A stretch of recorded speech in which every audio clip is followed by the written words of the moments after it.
A little over 2 years ago, the world was introduced to the first new IP in Nintendo history since the introduction of Pikmin in 2001. The world went crazy over Splatoon, giving it considerably high ratings and labeling it as a must-have Wii U title.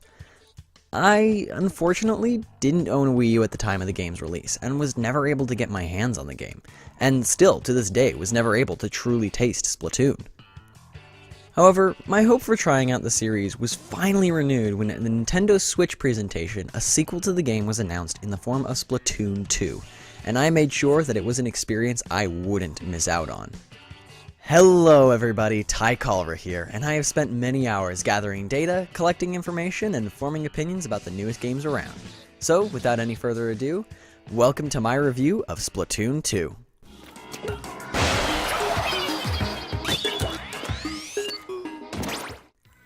As I said before, I never got my hands on the first Splatoon game. Despite this, I still spent a lot of time researching and watching videos for the game. This puts me in an interesting situation. I know Splatoon 1 in the way of story, gameplay, and the overall inner workings of the game, but what I don't know is how the game really played. I never learned the controls or how the game felt to play, so this review is coming from the eyes of a sort of new player, and is geared towards people like me who didn't own the first game. With that said, let's get on with the review.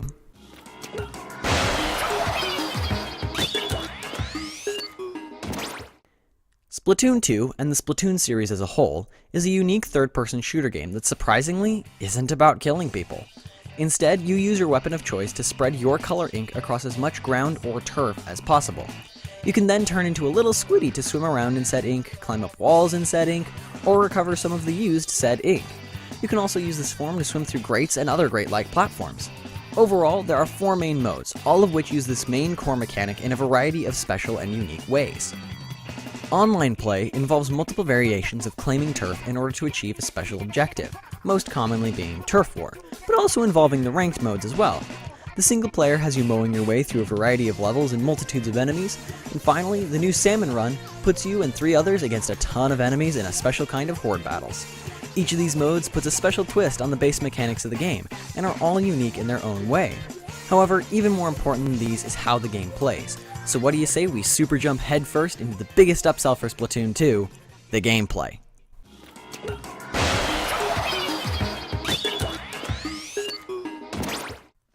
As I discussed earlier, the bulk of Splatoon's gameplay consists of 2 main tasks, shooting ink and swimming in your own ink. Fortunately, these 2 tasks are as easy as counting to 10. The 2 buttons you will use the most are the 2 buttons that are the easiest to reach, shooting being on your right trigger and your squid transformation on the left. Jump with B and use your sub with the right sub trigger and you're pretty much set for life. The only outlier with the controls is the method in which you aim. Aiming in Splatoon is heavily based around motion controls, where you look left and right with the right stick and aim up and down with the aforementioned motion controls. I have heard that the community is a bit of a mixed bag about this topic. Some defend the motion controls and others say that you have to turn it off in order to make the game playable. Personally, I loved the motion control gameplay. It was a little complex at first, but after 4 or 5 matches, I was aiming and shooting with ease. As far as the controls were concerned, I had no problems with them. They were easy to grasp and easier still to maintain. My personal recommendation for a control setup is to actually use the 2 Joy-Cons as individual entities. It made things much easier to aim when I could move my hands independently of each other, and much more comfortable as well. This, however, is not to say that the other control schemes were bad or difficult to use, but I found the separate Joy-Con setup to be the best for me. Setting basic controls aside, the base style of gameplay was really simple to take hold of and make work. Shooting ink and subsequently swimming in it felt very natural, and it wasn't hard for me to find a pretty decent balance between shooting and swimming to maximize efficiency. The weapon variety was also a complete blast, with a unique combination between basic shooters, snipers, and even giant paint rollers. Each weapon set felt fresh and had a unique way of playing. Each weapon set contains a sub and special weapons to change things up as well. Subs can range from your basic bombs to sprinklers that will emit a constant stream of ink at your opponents. Special weapons are even more fun to use and can wreak havoc upon the battlefield. However, I never felt like any specials were particularly broken. Whether you shoot a barrage of homing missiles at your enemies or get unlimited amount of bombs for a little while, no one special weapon seemed to turn the tide of battle in any team's favor. This really helped with the balancing, as I never felt out of control with what happened. My deaths felt like my deaths, and no one else could take responsibility for them. With my entire time playing, I never had a problem with the controls or setup of the game. Everything was comfortable and simple to use. So, with that being said, the gameplay section of Splatoon 2 gets a perfect out of 10.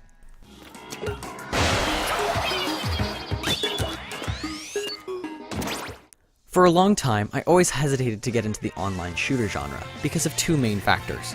The first being that most shooters were too violent for my taste, and the other was the fact that things like aiming and precision firing don't come very easily to me. Luckily for me, and others who may feel the same way, Splatoon 2's main online modes fix both of these problems in a snap. Ultimately, online PvP is split into two different subcategories, Turf War and Ranked Battles. These subcategories are both different in their own right, but ultimately come down to the same basic principles of claiming turf. The main goal of Turf War is pretty much exactly what the title says. Two teams of 4 battle it out in a stage of varying shapes and sizes, in an attempt to cover as much turf in their own color ink as they possibly can in 3 minutes. At the end, the two cats Judd and Little Judd take a look, and whoever has the most turf claimed wins the game. As someone who has a difficulty aiming and usually hits the ground and walls anyways, I love this idea as it keeps the focus on the ground instead of on your face. I found that if I wanted to, I could keep combat limited and still be a useful asset to my team. Now, just because you don't have to doesn't mean you won't end up in fights here, there, and probably everywhere. But PvP fights were often short and the penalties aren't too terrible. When you get splatted, you explode into the other team's ink color and have a bit of respawn penalty, leaving your team without a member for a few seconds. But for the most part, a single kill will never determine the outcome of a battle. The stages used in this mode are also really cool in my opinion. At launch, there were 7 different stages, and each one of them brings their own unique twist to the table, for better or for worse. However, all of their stages have their own little bit of enjoyment in my eyes, even the ones I didn't like as much. The way that the stages are chosen is also pretty cool. Instead of having the game randomly choose between all of the stages, there are 2 pre-selected stages that the game will choose from. These stages are then cycled out every 2 hours, allowing for some interesting variety. The game is also pretty friendly about letting you know which stages are currently being cycled through. Whenever you boot up the game, you get sent to a news broadcast by the game's MCs Pearl and Marina, telling you which stages are in use. And if they change while you are playing, the game pulls you out of whatever lobby you are currently in and lets you know that there has been a change. Fortunately, if they change while the game is still running, you don't have to watch the entire news broadcast again, which I know is a big complaint of players of the first game. This does mean that you get a little bit less of Pearl and Marina's hilarious personalities, but I think that if I had to watch essentially the same broadcast every 2 hours, I would get sick of it too. Overall, I had only one major problem with Turf Wars. Once you enter a lobby, there was no way to change your weapon or gear without leaving the lobby and going back to the main menu. This would lead to a bit of frustration when I had been using the same weapon for a long time and the game wouldn't let me change it.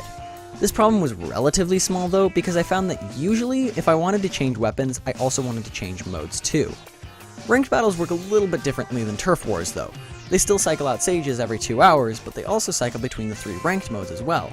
These modes are Splat Zones, Tower Control, and Rainmaker. All of the different modes were fun, but not quite as enjoyable as the main Turf War in my opinion. In these modes, combat is a much bigger focus, so players that are particularly deficient in combat, like myself, are going to have a few problems with it. The best experience that I had with ranked modes were playing with friends privately online, because I actually had a shot at winning those. Speaking of playing with friends online, this also works out really well. If you want to play online with friends, you can just choose either private battle or join whatever lobby they happen to be in at the time.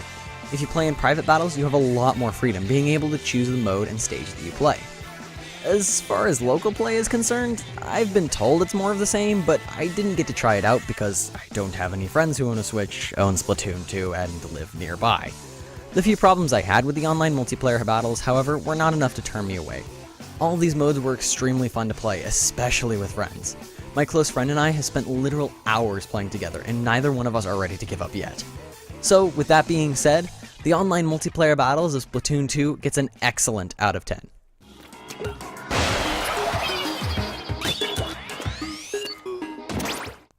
So, what if you don't want to clash heads with random squids from around the world? What if you just want to help out the local community without needing an internet connection? What if you want to preserve the entire infrastructure of Inkling society? If you're asking yourself these questions, then Splatoon 2's single-player campaign is for you.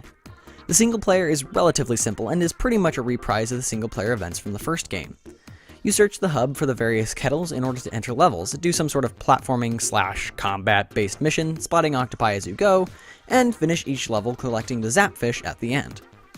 The story is pretty much the same as well, with the only difference being that along with the great zapfish going missing, Callie from the Squid Sisters seems to have disappeared as well.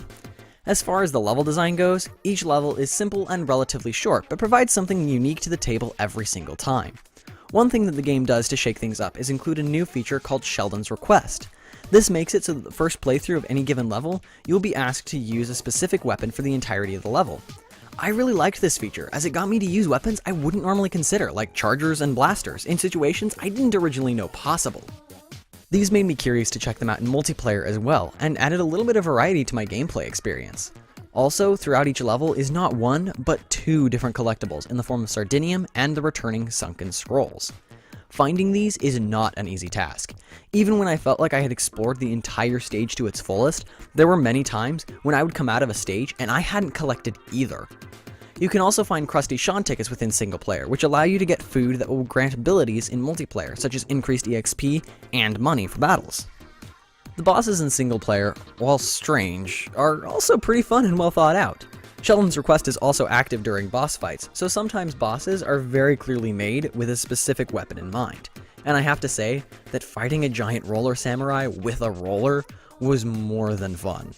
And not to spoil anything, but the final boss of the game is super epic and was probably my favorite part of the entire experience. That's pretty much it for the single player. The adventure was simple and relatively short, but it was a really fun campaign that can be seen as a training for the online multiplayer battles, putting you with different weapons and in different situations with each one.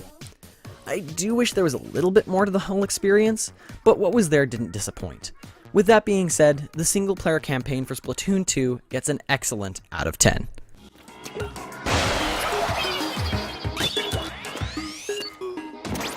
In the dark alleyways of Inkopolis Square lies a strange company with a dark purpose.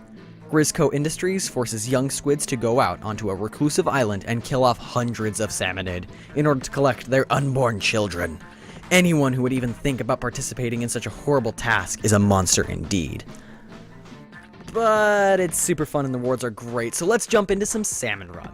Salmon Run is a multiplayer mode that instead of complex battles, puts 4 players against waves of salmonid in order to collect the special resource of Power Eggs.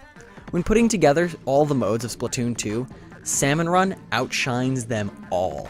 Unlike all the other multiplayer modes in the game, Salmon Run doesn't feature PvP combat in any way. Instead, all players compete against hordes of AI-controlled opponents who want nothing more than to see you fry. And when I say hordes, I mean hordes. The amount of enemies that can come at you at any time is absolutely overwhelming if you are on your own. That's why teamwork in this mode is key more so than ever before. Each round of Salmon Run begins with all 4 players super jumping to the main spawn of the map and being granted a weapon. The weapons that you'll be able to use are always one out of a predetermined set of 4, and this set changes periodically along with the map rotations. The catch for the weapon selection is that each team can only have one of each weapon in a set, and the weapon that you get before each wave is completely random. Like in single player, I really like this addition. As I said before, the random selection gets me using weapons that I wouldn't normally use, or even weapons I have yet to unlock. For example, I wasn't convinced of the Ink Brush's abilities until I tried it out in Salmon Run, but after having used it for a while, I was certain to go out and buy it after my shift. After weapon selection is determined, the waves begin, along with the real adventure. The salmonid come at you in very high numbers and can be pretty dangerous if you're not careful. Periodically, a boss salmonid will rise out of the depths and start attacking you. These bad boys are your main targets. Upon death, boss salmonid drop golden eggs, and you need these in order to win the game. In every round, your team is required to retrieve a specific amount of golden eggs in order to succeed, but obtaining them isn't always easy. Some of the boss salmonid are simply pathetic and can just be ignored for a long time without becoming an issue. But some of them are exponentially dangerous and can wipe your whole team in seconds if you're not careful. I really appreciated the diversity in the bosses though. Each one has their own specific fighting style, and a lot of them use tactics reminiscent of the different specials your weapons have in other online multiplayer modes. I also appreciated that, while the game seemingly explains all the bosses you'll see in the tutorial levels, there are still ones that are kept secret and can really surprise you. There are also various events that will occasionally happen in order to completely screw you over. For example, nighttime, despite looking really cool, can have many different effects on your game that will not be friendly. Night can cause a fog to settle in, it can make the salmon move exponentially faster, and sometimes night will fall for seemingly no reason until the stupid griller boss appears, and since you got the game on day one, it's not like any of your teammates know what they're doing either, and then you get a crew wipe in seconds because the game sure as heck ain't gonna tell you how to take him out, and then you lose pay grade and you're really salty for the rest of your shift. It was an experience. However, even with the minor annoyance that those kinds of things are, the entire mode is really fun and exciting. During my time playing Salmon Run, I never had a dull moment, whether I was running from really powerful bosses or blasting the heck out of an army of fat guys with a massive cannon. I enjoyed every moment to no end, which brings me to my biggest and really only complaint about the mode. It's on a timer. Grizzco is only hiring at certain times of the day on certain days, and if you aren't playing at those times, then you're out of luck. The mode was usually pretty generous with its time frames, but I did have times where I would go to bed before a shift started, and the shift would end before I got home from school, officially blocking me out of any opportunity to participate in the shift. If it weren't for these time constraints, I would play Salmon Run all the time, which is probably why Nintendo decided to put these constraints on the mode. Without them, I'm pretty sure players would spend more time there than they do anywhere else, effectively overtaking the main mode of the game. Even still, I didn't have too difficult of a time finding times to play Salmon Run. Like I said, the time frames are pretty generous and they almost always have a shift going every day and a half or so. And the incredible fun that can be had with this mode far outshines the minor annoyance of the time limit. With these words having been spoken, the Salmon Run mode in Splatoon 2 gets a phenomenal out of 10.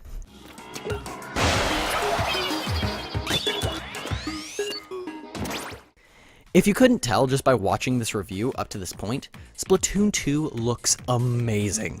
The game runs at a steady 1080p with a solid 60 FPS without any stuttering that I noticed. The same can be said for both TV and handheld mode. Everything is smooth all the way around. Everything is just so flashy and colorful, which makes my soul smile. All the stages have really cool background designs, and I often wish that I wasn't so focused on battles so that I could just look at things. However, even during the battles, the colors are really vibrant and just seem to pop out at you during every battle. I also really like the designs for many of the characters and locations, from the sea slug at the hat shop to the jellyfish just walking around everywhere. All of the character designs are really cool and fun to look at. I spent way too much time just wandering around Inkopolis Square looking at all of the little things I could find. The music, on the other hand, is alright at best. Some of the tracks are really fun and exciting, but most of the time, I found that I didn't really notice the music at all. While I thought it was good, I can't say that I would really go out of my way to listen to the soundtrack of this game. So, with that being said, the presentation for Splatoon 2 gets a great out of 10.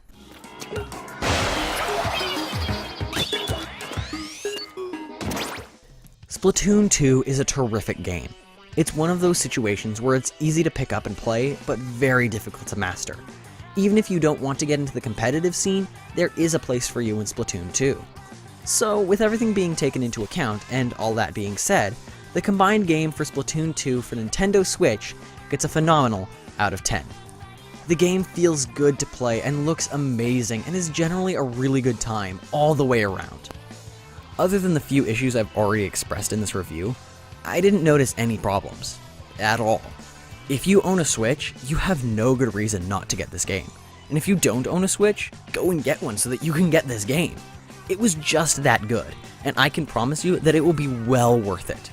This game is too good of an experience to allow it to escape your library. But, with all that said and done, and the final verdict made, I bid you all adieu.